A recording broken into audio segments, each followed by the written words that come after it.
Bonjour et bienvenue sur Computer Scientists. Dans cette vidéo, je vais vous apprendre à utiliser l'élément Canvas avec le JavaScript. Pour suivre cette vidéo, vous devez savoir coder en JavaScript et avoir quelques bases en HTML et CSS. Si c'est pas le cas, vous trouverez quelques liens dans la description.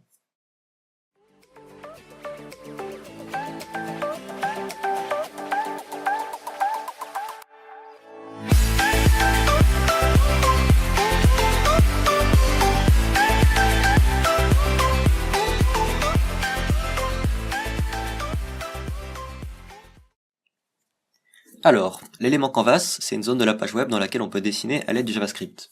Ça peut servir à faire du contenu interactif ou bien un jeu par exemple. Donc pour commencer, on va créer la balise Canvas. Voilà. On va lui mettre une bordure pour pouvoir voir où elle se trouve.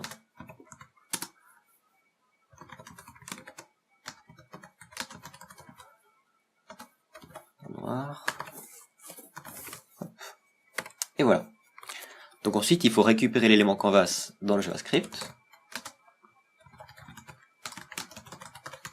On utilise getElementById. Bon là, il faut lui donner un ID. Par exemple, on va l'appeler tout simplement Canvas. Ici, Canvas. Ensuite, pour pouvoir dessiner dans le Canvas, il faut créer un contexte. Là, on utilise Canvas getContext. Donc il y a plusieurs sortes de contextes. Nous, dans cette vidéo, on va s'intéresser au contexte 2D. Il y a aussi le contexte 3D qui s'utilise avec WebGL, mais ça, on verra ça plus tard. Alors, la première fonction qu'on va voir, c'est fillRect, c'est-à-dire remplir un rectangle.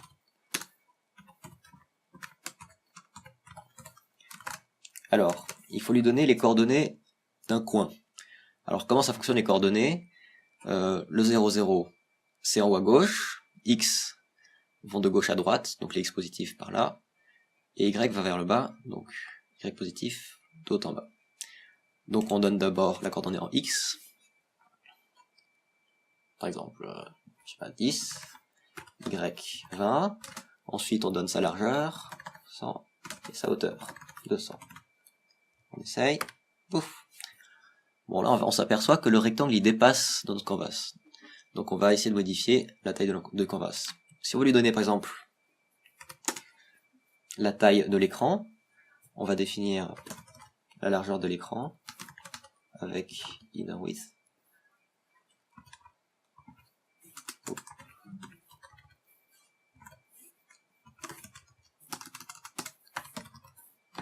Et la hauteur. Pareil. Ensuite, il faut dire en canvas qui fait cette taille-là. Donc, on va modifier les propriétés de canvas.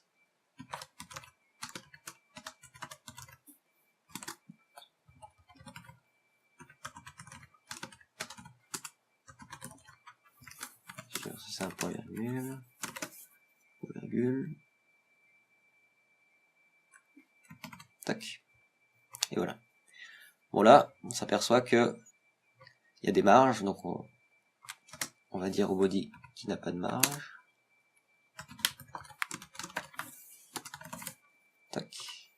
Et bon là dans Chrome il reste encore les barres de défilement. Donc on va enlever ça aussi. Avec Overflow.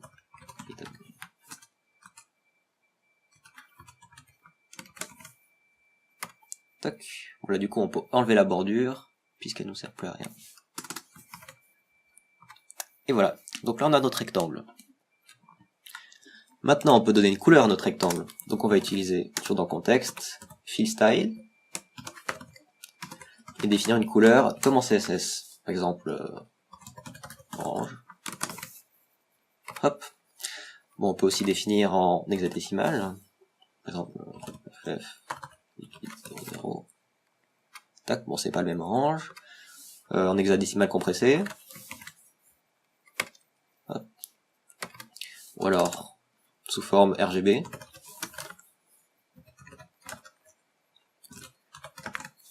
Toujours la même couleur. Hein.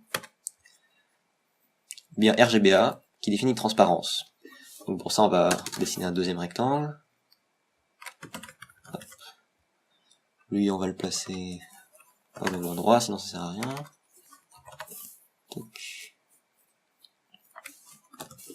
et lui donner une couleur transparente avec RGB A. Bon, lui on va le faire en bleu. 0, 255, et donner une transparence de 0,8. Donc ça va de 0 qui est complètement transparent à 1 qui est complètement opaque. Hop, et là on peut voir un carré transparent. Alors maintenant, si on veut dessiner juste le contour d'un rectangle, on va utiliser Stroke Rect, qui prend les mêmes paramètres. Donc, coordonnées X, Y, largeur, hauteur. Et voilà. Maintenant, si on veut effacer l'écran, on utilise Clear Rect, qui prend encore une fois les mêmes paramètres. Donc si on veut effacer tout l'écran, on va se mettre dans le coin supérieur gauche et mettre toute la taille du canvas. Et voilà. Bon, peut-être que vous avez remarqué que les formes étaient un peu floutées. Ça c'est à cause de la densité de pixels, parce que là j'ai zoomé l'écran pour vous montrer un peu plus facilement. Donc ça, pour remédier à ça, on va définir le ratio de pixels.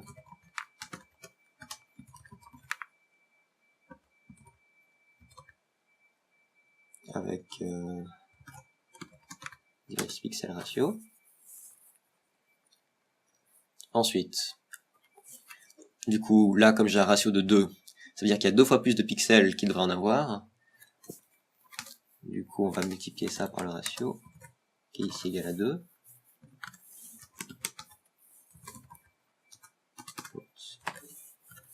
Hop.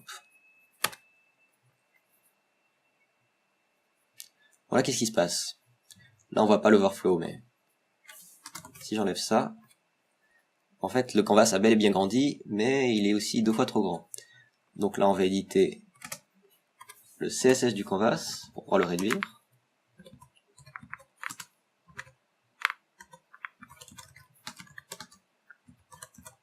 Lui, il veut une chaîne avec des pixels, hein, donc plus px. Pareil pour la hauteur. Oups.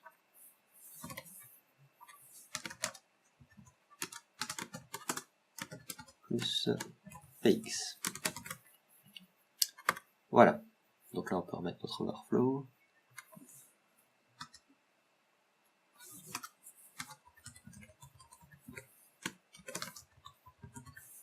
Voilà, ce que vous pouvez constater, c'est que tout est 2 fois trop petit.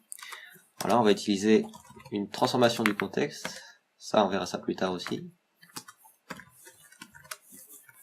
Ratio, ratio. Et voilà. Donc là, c'est plus flouté, tout est net, et c'est la bonne taille. Alors maintenant, on peut aussi donner une couleur au contour de rectangle, comme on l'a fait pour les rectangles pleins. Donc là, on utilise Stroke Style,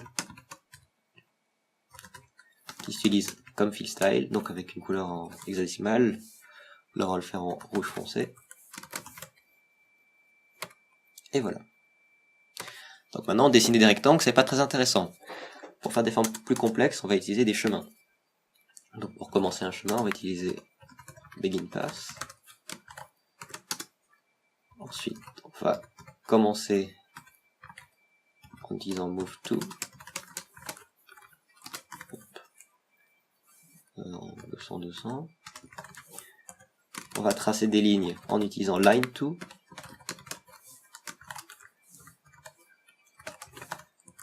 Je vais faire une deuxième.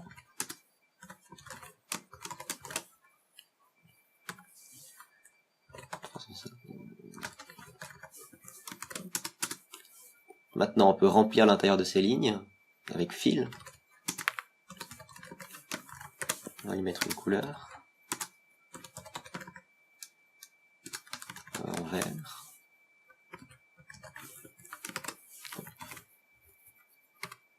Voilà. Maintenant, si on veut dessiner le contour, on utilise Stroke.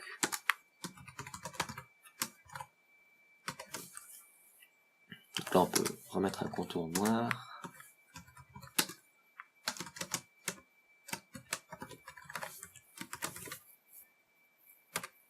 Et voilà. Donc là, qu'est-ce qui se passe? le triangle n'est pas fermé. C'est normal puisqu'on a commencé notre point ici, on est allé là, mais on n'a pas dit au chemin de se fermer.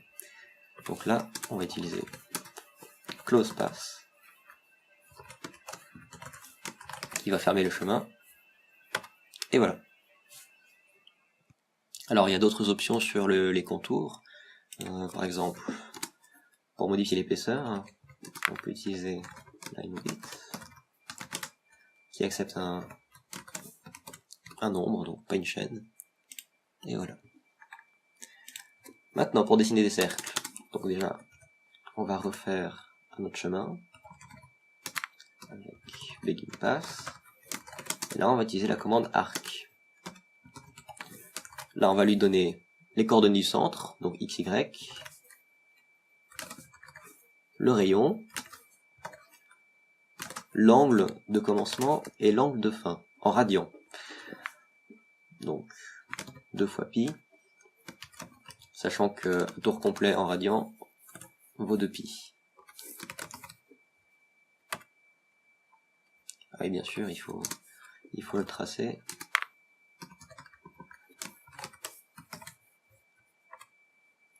Et voilà. Donc, pour voir comment évolue notre cercle en fonction de ces paramètres-là, on peut essayer de les changer. Donc ça, je vous laisse expérimenter par vous-même. Ensuite, on peut mettre du texte. Donc avec fill text, on va mettre notre fameux hello world. Donc la chaîne et les coordonnées du coin inférieur gauche. Donc ça, il y a des paramètres pour les changer. En noir, ça sera peut-être mieux.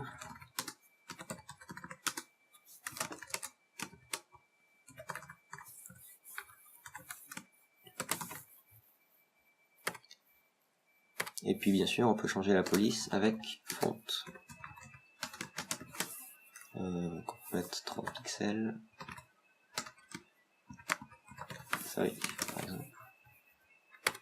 Et voilà.